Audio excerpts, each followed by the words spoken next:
महानगरपालिका क्षेत्रात मोबाईल कंपन्यांनी परवानगी न घेता मनमानी पद्धतीनं अनेक अनधिकृत टॉवर उभारल्याबद्दल विधानसभेत विचारलेल्या प्रश्नाला उत्तर देताना राज्याचे उपमुख्यमंत्री एकनाथ शिंदे यांनी अमरावती शहरात एकूण 383 मोबाईल टॉवर अस्तित्वात असून त्यापैकी केवळ 83 मोबाईल टॉवरना परवानगी देण्यात आली आहे। उर्वरित 300 टॉवरची परवानगी प्रक्रिया सुरू असल्याचं त्यांनी सांगितलं।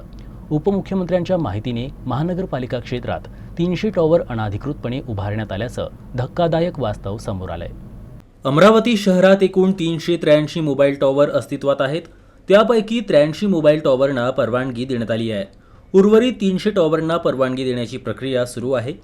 तसेच 10 फेब्रुवारीला झालेल्या आढावा बैठकीत अनधिकृत मोबाईल टॉवरवर कारवाई करण्याबाबत महापालिका आयुक्तांनी सहाय्यक आयुक्तांना कळवलं आहे।